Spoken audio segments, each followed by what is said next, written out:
Welcome back into HQ Spotlight. Week 0 here, but we are looking well ahead. Bud Elliott's college football playoff bracket. The guys on cover 3, they all have their own.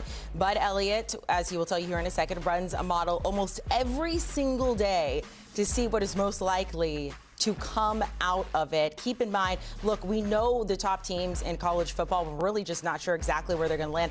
Also, keep in mind, once the season begins, a team that is ranked in the top 10, something like 29 out of the last 30 years, a team in the top 10 will be unranked by the end of the season. So let's jump in. We're going to start with the first round here. Bud Elliot, welcome to the show. Oregon going up against Utah. You have Utah winning the Big 12. Better offense, but going up against Oregon will be a tough task.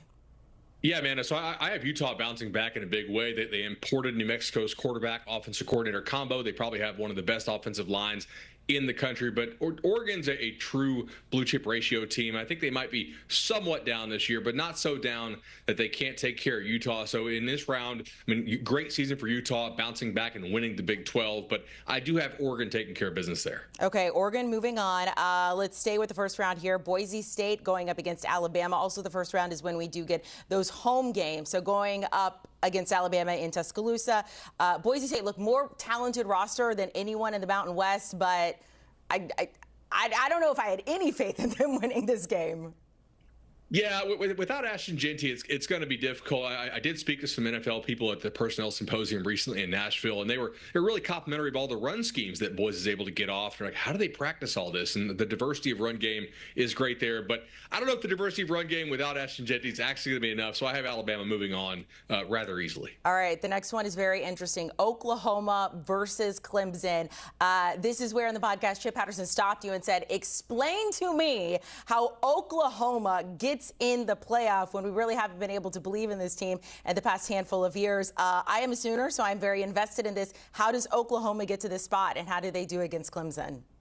Sure. So first, John Mateer plays up to expectation. I think there's some concern that maybe his best games were against more Mountain West competition and not against some of the Big 12 competition that Washington State faced last year. I think there's some real belief in this, though, right? They do bring over Ben Arbuckle, who was a great offensive coordinator and his play caller for Washington State. Importantly this year, Oklahoma's going to try having their best receivers on the field and not on the bench or in the training table. So not in a boot, not on the scooter, not in the wheelchair. We're going to be on the field this year. It's a new thing in Norman. I think it actually really might work with John Mateer. We know the defense is pretty salty. If Venables can kind of evolve into more of a head coach and maybe less of like a Will Muschamp style DC parading as a head coach, I think Oklahoma actually has great upside. And sometimes when I run the model, they miss a bowl. In this output, they made the playoffs. It's like, wow, they're really clicking kind of that 90th percentile projection here. And if they're doing that, I think Venables goes into Clemson and beats his old boss, Dabo Swinney. That is not what I expected to hear. I want you to know, like, this is being revealed to me. What about Clemson, though, in the ACC? I mean, do they just run the table there? Most of the time they do. Occasionally Miami rises up. Maybe some of the Miami receivers that the model has questions about play above expectation. Clemson's got so much NFL draft talent.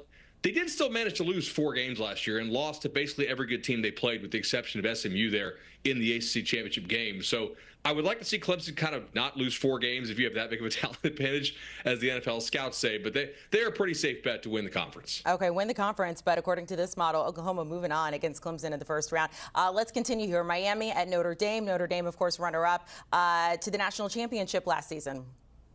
So Miami actually beat them in the regular season in this iteration of the model, and they have to go to South Bend because they screwed around and lost some conference games, which I'm like, hey, the model's really on to something here. That's kind of what Miami does. And so Notre Dame gets revenge on them in South Bend. Notre Dame will get Charles Jagasaw back, their left tackle, who got injured in that ATV accident, so he'll be back in the lineup for this one. I'm sure they'll have quarterback fully settled. They did announce C.J. Carr as the starter today, which is a little bit of a surprise to people who had been seeing fall camp. I thought maybe Menchie was going to edge him out for that job. We'll see if Carr can hold on to the position for the entire season. All right, let's move on to the quarterfinals here. Let's take a look at the teams that you have moving on. So we get Oregon going up against Georgia, Alabama, Penn State. How about those last two, though? Oklahoma, Texas, Notre Dame, Ohio State. Big implications of both of those as repeats of earlier in the season or last season. Let's start, though, with Oregon going up against Georgia. Who comes out on top? Well, TV networks, clearly, because all 4 of these matchups are just straight bangers. But I do have Georgia winning. I like Georgia's veteran secondary against an Oregon receiving corps that is just very very young. DeCorian Moore, our #1 receiver in the country for 24/7 Sports, stud 5-star, should instantly be Oregon's best receiver. And that's both good and bad. Like, it's good that you're hitting on that 5-star. It's good that the early returns are what they are. Also, do you want a freshman to be your best receiver? Ohio State didn't mind it last year because Jeremiah was that good. Ditto Alabama with Ryan Williams. But I do have some questions about the Oregon receiving corps overall, so I have Georgia advancing. All right, next one here. This is really interesting. Alabama versus Penn State, two teams that a lot of people think could potentially make the national championship. Here we find them in the quarterfinals. This one was surprising. Alabama actually came out on top. I didn't really expect that. And in this iteration of the model, Bama just, I think, is hitting their ceiling quite often in this model run. So I liked what I saw there. Obviously, you have multiple receivers stepping up in addition to Williams, and a very veteran defense playing to its talent level. We find the Red River rivalry. I can kind of say it a little well. Red River rivalry. Texas versus Oklahoma in the quarterfinals. Getting that game twice in one season. It feels like we're back in the Big 12 again. How does this turn out? Yeah, Amanda, I'm sorry. This is where the run ends. The model had Arch Manning advancing here, although it was a close one. I think it was like a 10-point game, so close until the end. I do have Texas coming out on top over Oklahoma here. That Texas team is pretty loaded. Now, they have some weaknesses potentially. We've already seen them lose multiple offensive linemen in fall camp for the season. So if they lose any more, I think they're probably on crisis alert there along the offensive line. But if they can stay healthy up front, they do have sky-high potential. Look, at this point, I'm just glad Oklahoma got this far in the model. Notre Dame going up against Ohio State, a rematch of the national championship. We find it in the quarterfinals. Is there any difference in who comes out on top in this one? I don't think so. Jeremiah is just Jeremiah. He's just that damn good. I don't like when the model bets against this kid. We'll see if they end up winning it all again. But he's just so different. It's really not fair that he has to play 2 more years of college football, to be honest. I think he would be a top 15, top 20 receiver in the NFL right now. Julian Sayin did win the job as expected for Ohio State. So that's probably a good sign that they were not a team that was super active in the portal, which probably indicates, if you want to kind of go off market factors and market input, if they're not in the portal, they probably like what they have in-house. Good thing that Sayin won the job. I think the passing game for Ohio State will be pretty nasty. Let's go to the semis, and we are starting to get a little chalky here. All SEC except Ohio State, Georgia, Alabama, Texas, Ohio State. Remember, Texas and Ohio State are facing each other in the very first game of the season for each of those teams. Let's start at the top. Georgia, Alabama. Who moves on to the national championship? I have Bama taking down Georgia here again, which, of course, Georgia fans will be super happy about because they can't ever seem to beat Alabama. Interesting you bring this up. So sometimes when the model runs, I get like 2 or 3 SEC teams in. Sometimes I get 5. It kind of depends on how good are Florida, Oklahoma, Auburn, South Carolina, and LSU. If those teams rise up, you're going to see a lot more losses for those top SEC teams. But if they're not quite as good as expected, you may have 3 SEC teams like Texas, Georgia, and Alabama with a 0 or a 1 in the loss column. Regardless, it does seem like we're getting, though, more, in most of your models that I've listened to, more SEC teams than Big Ten teams. Regardless, here, we get SEC versus Big Ten in the national champion, or not in the national championship, in the next semi.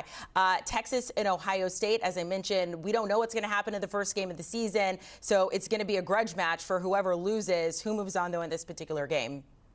I have Ohio State taking them down here. I was like, wow, okay, Arch Manning goes down. Ohio State again with that passing attack, with a defense that should still be pretty darn good. Another rematch from the regular season matchup that we have here to open the year.